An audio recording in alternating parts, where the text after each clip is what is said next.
Salam sejahtera untuk kita semua. Shalom, Om Swastiastu, Namo Buddhaya, salam kebajikan.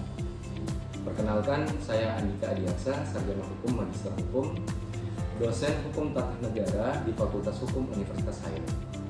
Saat ini saya mengikuti seleksi sertifikasi dosen gelombang pertama tahun 2026 yang diselenggarakan oleh Kementerian Pendidikan Tinggi, Sains dan Teknologi.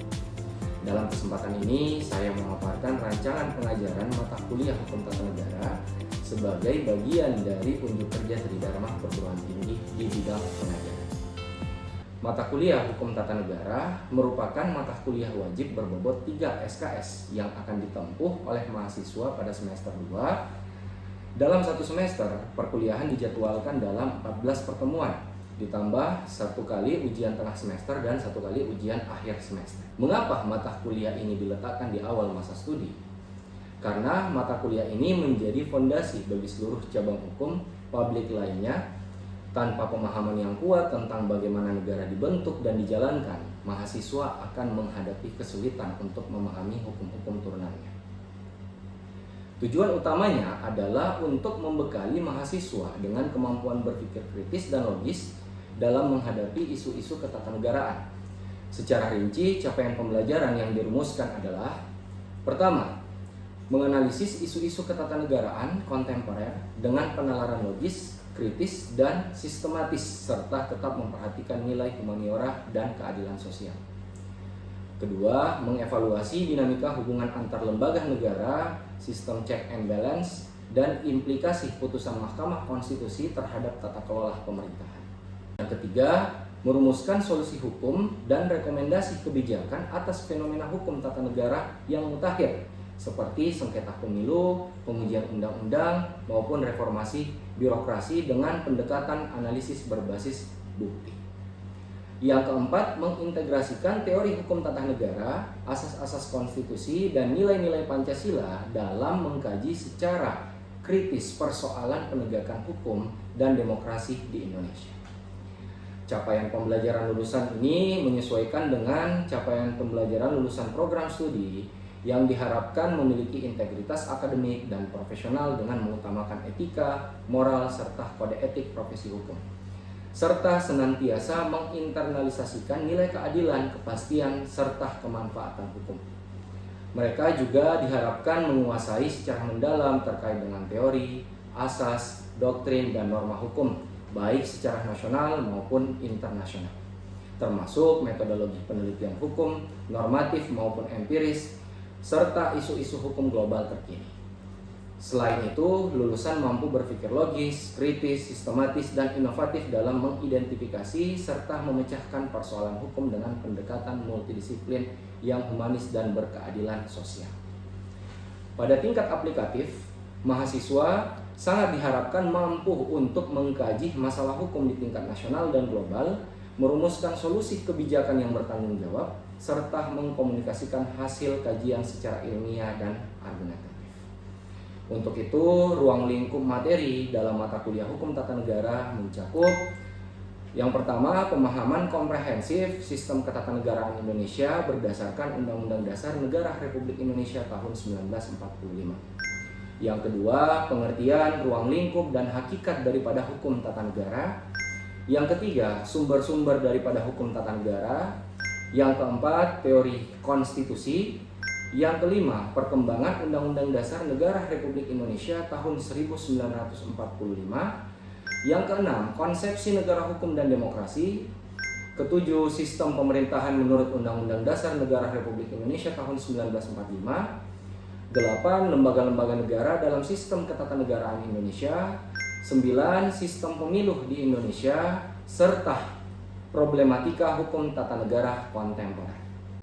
Pada mata kuliah ini, saya tidak hanya menggunakan metode pengajaran satu arah. Sebaliknya, saya menerapkan pendekatan yang saya sebut sebagai siklus delivery, interaction, dan assessment yang saling terkait satu sama lain.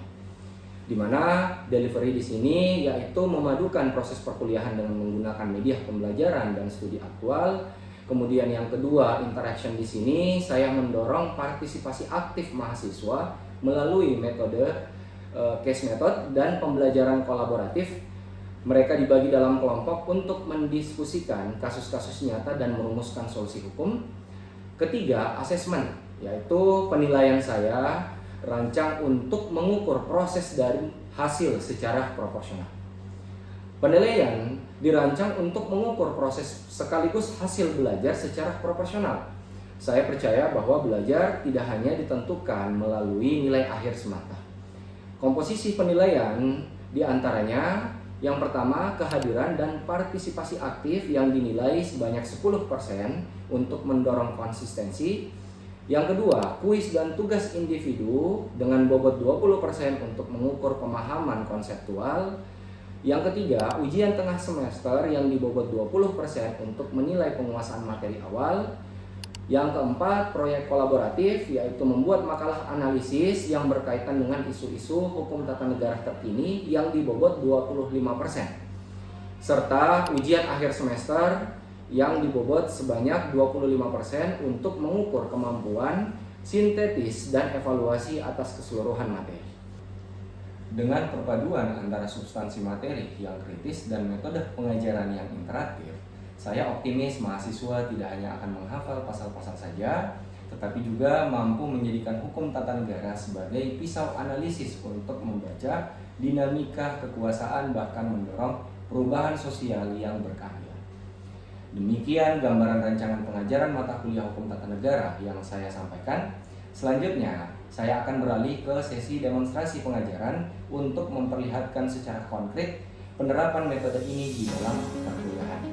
Saya akhiri. Wassalamualaikum warahmatullahi wabarakatuh. Baik, assalamualaikum warahmatullahi wabarakatuh. Waalaikumsalam warahmatullahi wabarakatuh. Selamat pagi. Salam sejahtera untuk kita semua. Salam Om Swastiastu, Namo Buddhaya, salam kebajikan. Nah, oke, baik adik-adik semua, saudara mahasiswa-mahasiswi sekalian. Sebelumnya, sebelum kita memulai aktivitas dimulai.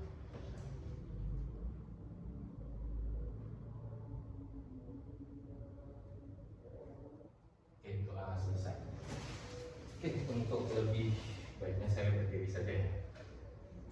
Baik, di kesempatan hari ini saya memperkenalkan diri dulu. Mungkin ada teman-teman yang baru berjumpa dengan saya hari ini ya. Jadi perkenalkan, nama saya Andika Adiaksa, sarjana hukum magister hukum ya. Saya mengampu mata kuliah hukum tata negara ya. Jadi mata kuliah hukum tata negara untuk hari ini kita sudah memasuki ke pertemuan yang kedua ya. Yang dimana sebelumnya di pertemuan sebelumnya atau di minggu lalu kita telah membahas terkait dengan pengertian daripada hukum tata negara ya, atau lebih tepatnya pengantar hukum tata negara. Hari ini untuk pertemuan yang kedua saya akan membahas terkait dengan hakikat dan ruang lingkup. Ya. Namun sebelumnya saya perlu menanyakan dulu ke teman-teman, masih ingat nggak apa yang saya sampaikan di pertemuan pertama tentang pengertian ilmu hukum tata negara ataupun pengertian hukum tata negara? Mungkin saudara Julfi ya, silakan. Ya, kok kalau seingat saya dalam pertemuan sebelumnya itu kita membahas terkait dengan perbedaan hukum tata negara dengan hukum administrasi negara. Kalau hukum tata negara itu berbicara terkait dengan negara dalam keadaan diam, sedangkan hukum administrasi negara itu berbicara terkait dengan negara dalam keadaan bergerak. Oke, ya. Jadi maksud dalam keadaan diam di sini adalah hukum tata negara itu mengkaji terkait dengan bisa saja dari bentuk negara ataupun bentuk pemerintahan, sedangkan hukum administrasi negara di sini itu berbicara atau mengkaji terkait bagaimana roda pemerintahan itu fungsinya dijalankan seperti apa dan cara bagaimana untuk menjalankan fungsi pemerintahan itu bagaimana. Itu ya. Iya. Oke, terima kasih atas tanggapannya dan apa yang disampaikan sama teman kita tadi itu sudah tepat ya untuk mengartikan apa yang dimaksud dengan hukum tata negara. Karena karena untuk mengartikan hukum tata negara sendiri kita perlu melakukan perbandingan ya, seperti yang disampaikan oleh saudara tadi. Itu menggunakan teori yang disampaikan oleh Van Vollenhoven ya, terkait dengan perbandingan antara hukum tata negara dengan hukum administrasi negara. Mungkin ada yang mau menambahkan dari teman-teman? Ya, baik Pak, saya Silakan. kalau saya pakai pendapat ahli Pak. Oke, silakan. Negara ini karena memang negara ini banyak beberapa ahli yang memberikan pendapat mengenai Oke. hukum negara itu sendiri. Pertama saya dimulai dengan argumen Pak. Bagaimana argumen itu dia memberikan pendapat tentang hukum tata negara itu adalah dia mengkaji negara dalam mengatur struktur dasar, bentuk serta menetapkan tugas dan wewenang dalam menjalankan bagi lembaga-lembaga negara. Nah, sedangkan Oppenheim itu dia membedakan, itu dia sependapat juga sama tadi Pak Vollenhoven yang memberikan pendapat mengenai hukum administrasi negara. Nah, Oppenheim ini dia lebih menekankan bahwa hukum administrasi negara ini mengkaji negara dalam keadaan bergerak atau start in beginning. Nah, bagaimana alat kelengkapan negara dalam hal ini kayak DPR, kemudian kelengkapan negara, kemudian aktif dalam menjalankan fungsi dan kewenangan masing-masing. Oke, baik. Terima kasih ya saudara lebih memperjelas dari apa yang disampaikan oleh saudara Julfi tadi. Ya. Namun dari dua jawaban itu kita bisa simpulkan bahwa sebenarnya untuk mendefinisikan apa itu hukum tata negara, ya, hukum tata negara itu kita bisa katakan bahwa hukum yang mengatur negara dalam keadaan diam. Artinya hukum tata negara itu sifatnya mengatur. Ya. Sedangkan hukum administrasi negara untuk membedakannya karena administrasi negara ini otonom sehingga dia sifatnya melaksanakan.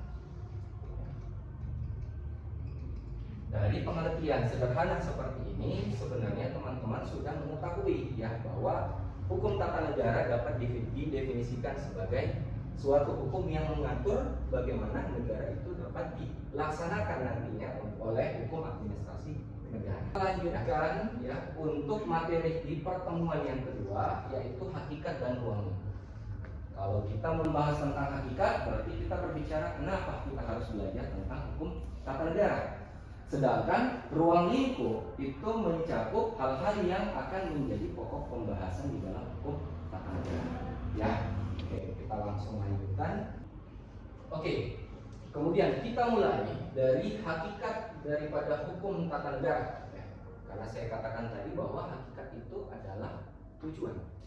Kenapa kita harus mempelajari hukum tata negara?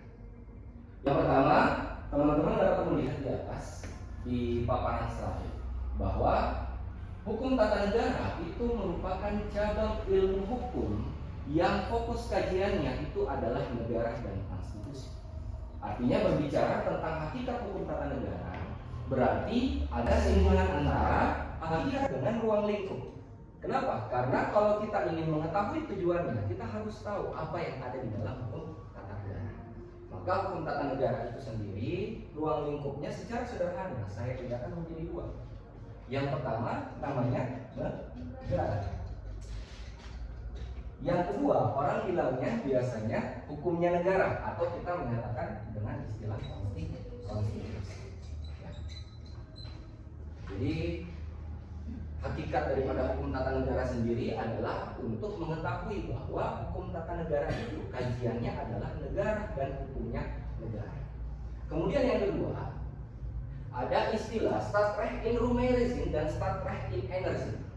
Apa itu? Ya, hukum tata negara itu dapat didefinisikan menjadi dua pengertian. Yang satu dalam arti yang sempit dan satu dalam arti yang luas. Kalau kita berbicara tentang hukum tata negara dalam arti yang luas, ya, maka hukum tata negara itu tidak cukup hanya dituliskan sebagai hukum tata negara saja. Kenapa? Karena harus ada hukum administrasi negara. Selain itu, apalagi yang mencakup daripada kajian-kajian kenegaraan. Mata kuliah apa? Di semester 1 ilmu negara, ya. Maka ilmu negara di sini itu juga mencakup sebagai pengertian hukum tata negara secara luas. Sedangkan hukum tata negara itu dapat didefinisikan sebagai hukum tata negara dalam artian yang sempit. Kenapa artian yang sempit? Karena kita hanya berbicara tentang bagaimana mengatur suatu negara. Ya, maka itu yang menjadi hakikat yang kedua. Yang ketiga, kita berbicara hakikat hukum tata negara karena hukum tata negara ini itu akan membahas tentang hukumnya negara. Maka di dalam hukum tata negara juga akan kita banyak mengkaji terkait dengan teori konstitusi. Karena konstitusi itu merupakan suatu bentuk perjanjian antar masyarakat. Kan negara tidak akan mungkin berdiri suatu negara ketika tidak ada masyarakat. Oke. Kemudian menurut Usep Ranuwijaya, ya, saya menyampaikan bahwa ada 4 juga yang dikatakan terkait dengan ruang lingkup hukum tata negara yang substansinya itu hampir sama dengan apa yang disampaikan Ahmad Soekarjo sebelumnya. Mulai dari struktur umum organisasi negara, ya, yaitu berbicara tentang kekuasaan negara secara hierarkis ataupun fungsional. Kemudian yang kedua ada badan-badan kenegaraan, kita berbicara tentang hubungan daripada lembaga negara tersebut. Kemudian ada partisipasi masyarakat, kita berbicara tentang demokrasi. Dan yang terakhir berbicara tentang sejarah negara yang disampaikan oleh Saya lanjutkan. Kemudian ini kembali sebenarnya ke ilmu negara. Ya. Untuk memahami suatu hukum tata negara itu kajiannya hukum tata negara itu ada di mana? Dia ada pada Badan Rechtswissenschaft. Ini disampaikan oleh George Jelinek ya di dalam teorinya ya terkait dengan ilmu negara. Yang dimana ketika berbicara tentang hukum tata negara maka kita sudah menggunakan instrumen hukum untuk mengkaji negara. Maka ada yang namanya Rechtswissenschaft ya, atau kajian-kajian yang berkaitan dengan negara yang menggunakan hukum sebagai landasan. Maka di sini kita akan mempelajari hukum tata negara, hukum administrasi negara, perbandingan hukum tata negara, semuanya ada pada Rechtswissenschaft. Sedangkan Staatswissenschaft dalam artian sempit seperti yang disampaikan oleh George Jelinek ya, bahwa Staatswissenschaft itu kajiannya adalah ilmu negara. Ya, oke, selanjutnya apa yang menjadi objek daripada hukum tata negara? Sebenarnya kalau kita sudah berbicara tentang objek, maka kita berangkat dari hakikat menjadi ruang lingkup. Maka dari negara dan konstitusi itu kita kembangkan jauh atau kita kembangkan lebih jauh ya. Contoh misalnya, satu, ketika kita berbicara tentang konstitusi sebagai dokumen tertinggi, maka semua yang disampaikan di poin atau di slide sebelumnya itu sudah masuk. Mulai dari pengaturan organisasi, ya, mulai dari kajian dinamis tentang negara atau peraturan perundang-undangan, itu semuanya akan masuk ke dalam suatu bentuk konstitusi. Kenapa? Karena konstitusi ini yang akan menjadi dasar di dalam pembentukan peraturan perundang-undangan yang ada di Indonesia. Kemudian, yang kedua, di dalam hukum tata negara kita perlu memahami bahwa negara itu harus dianggap sebagai suatu organisasi yang dimana di dalam organisasi itu ada kesepakatan, ada perjanjian yang dibuat oleh masyarakat untuk melaksanakan suatu negara. Karena negara itu sendiri kan dalam pembicaraan terkait dengan berdirinya suatu negara, syarat-syarat berdirinya suatu negara itu kan harus ada masyarakat. Ya, maka ada perlibatan masyarakat di dalam, ya, itu kan yang disampaikan di dalam konferensi Montevideo. Ya, salah satu syarat berdirinya negara adalah adanya masyarakat. Masyarakat harus sepakat di dalam suatu negara. Kalau masyarakatnya tidak sepakat di dalam suatu negara, ya, maka itu tidak bisa dikatakan bahwa ini adalah konteks daripada hukum tata negara. Karena kita harus mempertimbangkan, harus melihat juga bagaimana posisi masyarakat yang ada di dalam suatu negara. Ya. Kemudian apalagi ketika kita berbicara tentang objek hukum tata negara, kita punya yang namanya pembatasan kekuasaan. Ya. Jadi di dalam hukum itu kita lebih menekankan tentang adanya pembatasan kekuasaan. Kenapa negara itu harus dilakukan pembatasan?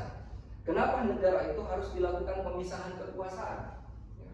Karena produk daripada hukum itu sendiri itu dibuat oleh pemerintah yang diberikan legitimasi oleh masyarakat. Maka ketika membentuk suatu tatanan hukum yang ada di dalam suatu negara, ya, itu perlu ada perlibatan masyarakat.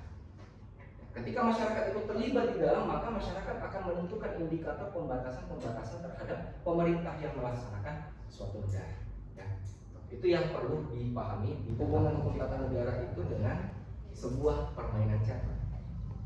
Kalau kita berbicara tentang hukum tata negara dengan ilmu negara, maka kita berbicara tentang bagaimana kita memainkan suatu permainan catur. Orang tidak akan pernah tahu bahwa kuda itu tempatnya di mana. Ya. Orang hanya tahu bahwa di dalam permainan catur itu harus ada kudanya, harus ada bionnya, harus ada rajanya, harus ada ratunya.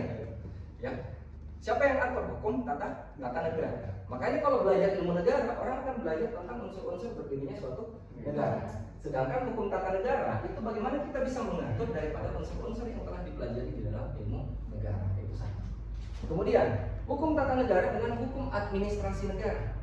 Setelah Anda mengetahui bahwa di dalam permainan catur itu kuda itu posisinya di mana, Anda tidak akan pernah mengetahui bahwa bagaimana sebenarnya kuda itu dijalankan. Apakah memang kudanya itu hanya jalannya lurus ke depan, ataukah ada aturan tersendiri ketika berbicara tentang permainan catur? Ternyata kuda itu jalannya tidak lurus ke depan kalau di dalam permainan catur. Kuda itu jalannya belok kanan atau dalam bentuk L, kata L ya. Maka itu perlu ada aturannya bahwa hukum tata negara itu hanya sifatnya untuk mengatur. Yang melaksanakan itu adalah hukum administrasi negara. Maka dengan definisi seperti ini sebenarnya teman-teman itu akan mudah untuk memahami dari sisi pendefinisian atau pengertian. Kemudian hukum tata negara dengan ilmu politik. Saya ibaratkan lagi kembali kepada permainan catur. Kalau permainan catur itu tidak mengenal antara hitam dengan putih, semuanya putih semua, ya maka orang tidak akan pernah tahu cara main catur seperti apa. Makanya dalam hal ini ilmu politik inilah yang kita anggap sebagai yang menyempurnakan daripada kajian hukum tata negara. Tata negara menyediakan tentang pengaturan, lalu ilmu politik akan mengambil alih untuk bagaimana pengaturan itu bisa dibungkus sebaik mungkin, ya sehingga tidak ada pergesekan kepentingan. Nah, sama dengan permainan catur, kalau dua-duanya putih, orang tidak akan tahu bagaimana caranya main catur. Ya. Kemudian, hukum tata negara dengan hukum tata pemerintahan. Sebenarnya kalau untuk mengibaratkan itu lagi, kita melihat bahwa hukum tata negara itu adalah hukum yang mengatur secara keseluruhan. Ibaratnya permainan catur, kamu tidak boleh cuma kamu saja yang tahu main, yang di sebelahmu juga harus tahu untuk memainkan catur. Kalau tidak kan nggak seru, ya. Maka hukum tata negara itu dia sifatnya lebih luas. Sedangkan hukum tata pemerintahan itu lebih mengkaji suatu kajian terkait dengan penyelenggaraan pemerintahan. Ingat, pemerintahan dengan negara itu masih sangat jauh. Negara itu secara kompleks, sedangkan pemerintahan itu bisa saja diartikan sebagai satu bentuk kajian terkait dengan dalam kelembagaan. Nah, oke, terima kasih ya atas atensinya atau perhatiannya dalam pelajarannya. Mungkin masih ada lagi yang mau ditanyakan? Silakan. Oke, silakan. Dika. Kasih Pak, perkenalkan saya Dodi Putra, biasanya dipanggil Dika. Jadi pertanyaan saya tadi di dalam slide Bapak terdapat materi yang dibahas soal hukum tata negara. Terus di situ terdapat bentuk negara. Bentuk negara itu dibagi atas dua, federal dan kesatuan. Jadi pertanyaan saya, apa sih perbedaan antara negara federal sama negara kesatuan? Oke, baik. Ya, terima kasih ya atas pertanyaannya dari Dika juga. Saya mungkin langsung menjawab saya. Apa bisa ada yang bertanya? Oke, silakan. Baik Pak.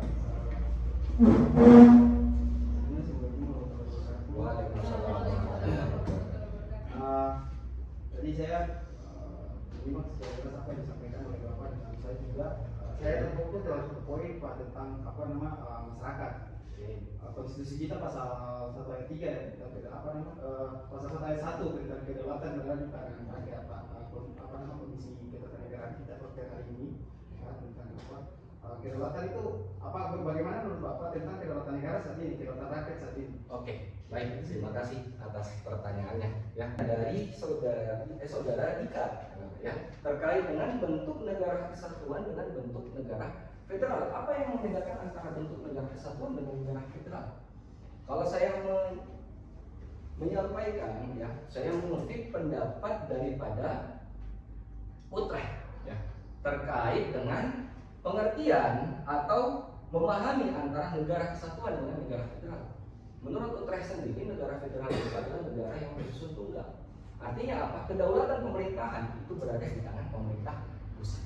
Sedangkan kalau negara federal, ya, kita negara kesatuan ya. Sedangkan negara federal itu, ya, kekuasaan itu tidak hanya terpusat pada suatu pemerintahan pusat, melainkan pemerintahan yang berada di negara-negara bagianlah yang kemudian membentuk satu tatanan serikat. Ya, maka itu yang dikatakan sebagai bentuk negara federal. Oke, ya bisa dipahami juga. Oke, terima kasih ya. Dan yang terakhir dari saudara Irman, menurut Bapak, bagaimana sekarang menilai terkait dengan kedaulatan rakyat, ya kedaulatan rakyat ya. Oke, baik. Sebenarnya tadi yang disampaikan pasal 1 ayat 1 itu adalah negara Indonesia adalah negara kesatuan yang berbentuk republik. Nah, pasal 1 ayat 2 baru kemudian berbicara ya kedaulatan berada di tangan rakyat dan dilaksanakan berdasarkan undang-undang. Artinya apa? Kedaulatan rakyat saat ini ketika kita mau menilai sejauh mana perlibatan masyarakat di dalam suatu negara. Kalau kita berbicara terkait dengan mekanisme formal atau mekanisme formil yang ada di dalam suatu negara, masyarakat itu dilibatkan. Dalam artian apa? Saya tadi menyambungkan dari apa yang saya sampaikan di jawaban saya ke saudari Natania, ya, bahwa di dalam suatu negara pembentukan peraturan perundang-undangan itu harus melalui beberapa tahapan-tahapan tertentu. Salah satunya adalah melakukan pembuatan naskah akademik. Itu adalah salah satu bentuk partisipasi masyarakat. Kenapa? Karena pembentuk aturan itu harus tahu kondisi masyarakat terlebih dahulu. Kemudian yang kedua, kalau kita mau menilai sejauh mana perlibatan masyarakat, yaitu pada pemilihan umum. Ya, masyarakat di dalam hal ini diberikan hak untuk menentukan siapa yang akan memimpin di dalam suatu pemerintahan. Ya, sehingga dalam hal ini kedaulatan rakyat ya, itu terrealisasi walaupun ini ada kata walaupun kenyataannya itu masih menemukan banyak rintangan. Salah satunya misalnya ya, ketika kita melihat bagaimana kondisi masyarakat ya, yang ada di pedesaan dan ada di perkotaan, mereka akan mengalami perlakuan yang berbeda. Di mana kedaulatan rakyatnya? Ini akan menjadi tugas buat teman-teman nanti ya, ketika nanti teman-teman sudah menjadi sarjana hukum, teman-teman harus memberikan atau menyebarluaskan ilmu pengetahuan yang kalian dapatkan di Fakultas Hukum terkait dengan kedaulatan rakyat. Karena pada prinsipnya kedaulatan rakyat itu harus dijunjung tinggi sebagaimana yang ada di dalam materi hakikat dan ruang lingkup. Oke, bisa dipahami? Bisa. Yang bertanya sudah boleh dipahami?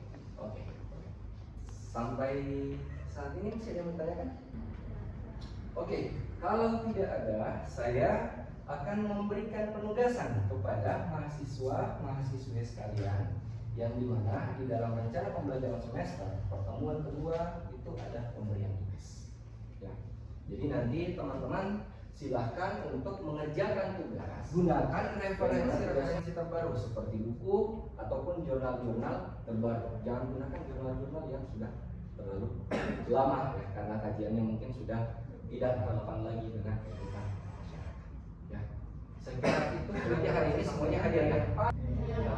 Baik, terima kasih. Mungkin saya akhiri perkuliahan kita atau pertemuan kita di sesi kedua mata kuliah hukum tata negara. Mudah-mudahan apa yang saya sampaikan bisa dimengerti untuk teman-teman semua yang mengikuti perkuliahan ini. Saya akhiri, wabillahi taufiq wal hidayah. Wassalamualaikum warahmatullahi wabarakatuh. Waalaikumsalam warahmatullahi wabarakatuh.